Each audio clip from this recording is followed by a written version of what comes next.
Salem Hospital telling us there have been no confirmed infections so far. Now, the hospital is providing free screenings for those patients that were notified to make sure that they indeed do not have hepatitis B, hepatitis C, or HIV. Salem Hospital taking corrective action after flawed procedures. The hospital saying it has notified nearly 450 endoscopy patients that they may have been exposed to serious infections, hepatitis B, hepatitis C, and HIV. According to the hospital, the possible exposure happened over a 2-year period when patients were given medications through an IV in a, quote, manner not consistent with the hospital's best practice. The patients alerted underwent visual imaging, for example, a colonoscopy or gastrointestinal ultrasound. Salem Hospital telling us in a written statement, "We have determined that the infection risk to patients from this event is extremely small," adding all patients potentially exposed have been notified, and that there is no evidence to date of any infections resulting from this incident. Salem Hospital also telling us that if you underwent an endoscopy procedure here and were not notified, then you are not among those potentially infected. We're live in Salem tonight. Jennifer Piñate, WCVB News Center 5. Jennifer, thank you.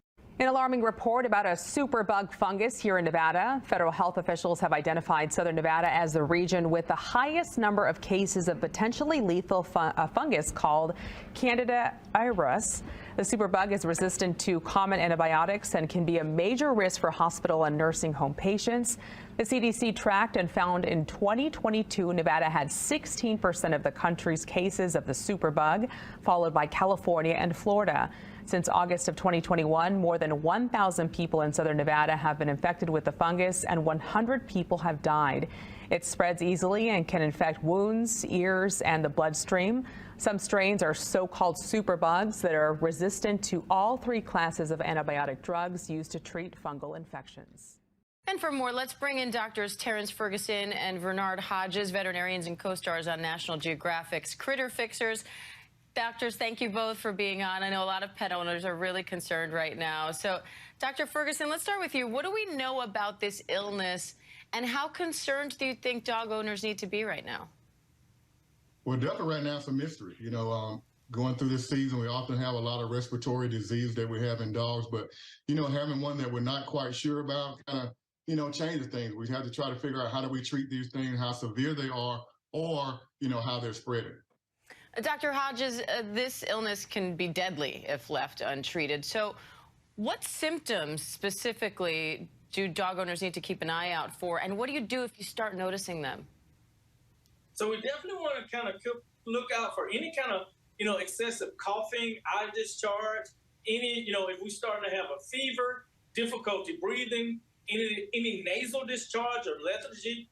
And if you start seeing these things, definitely get your animal to a veterinarian, because this is a mystery disease and it could, become fatal. Dr. Ferguson, what do we know about how this disease is spreading? Should dog owners be avoiding kennels and dog parks right now? Well, at this point, we're not quite sure because it's still one of those mystery diseases. But if we look back on other illnesses that we have, like some of the influenza viruses that we have, we definitely know they're spread by, direct contact or sneezing. So if it's in an area where you're having an outbreak, I would definitely say probably avoid those. Having your dog in a kennel or going to the groomer, those are some of the things you may want to not do right now until we kind of figure this out and get a little bit better control on it. It's happening again. China's hospitals are filling up with patients. Almost all of them are children. Their symptoms are strikingly similar to the Wuhan virus: high fever and lung infection. There are many clusters of patients. Doctors say they have pneumonia, but they don't know what's causing the infection.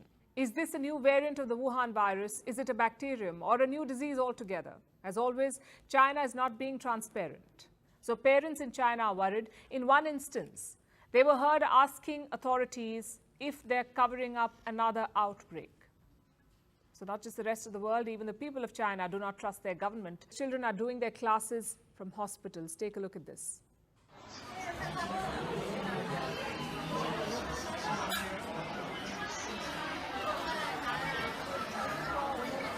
We can only hope that this is not one more pandemic in the making. For the first time, several vampire viruses have been found in soil samples from Missouri and Maryland. Researchers have known for decades that the oddly named viruses exist, but this is the first time that any signs of the viruses have been found in the United States. In order to multiply, vampire viruses feed on other viruses. These specific viruses arise when a bacteriophage clings to the neck of a soil-based virus and utilizes that virus's life to endure independently. This kind of vampire virus can cause the host virus to become dormant. They claim that although the vampire species is capable of eliminating viruses that harm animals and crops, it is also capable of eliminating good viruses that are vital to the soil's fertility and health. It is 8:36, time for your morning rush. Keep a close eye on your cantaloupe. The CDC says a recall is expanding due to a salmonella outbreak. There have been about 100 cases in 32 states, including Texas, and 2 deaths linked to cantaloupe were reported in Minnesota. The recall includes cantaloupes from the Rudy brand, Freshness Guaranteed, and Racetrack. And if you've shopped at Aldi, their whole and pre-cut cantaloupes are included in this recall as well.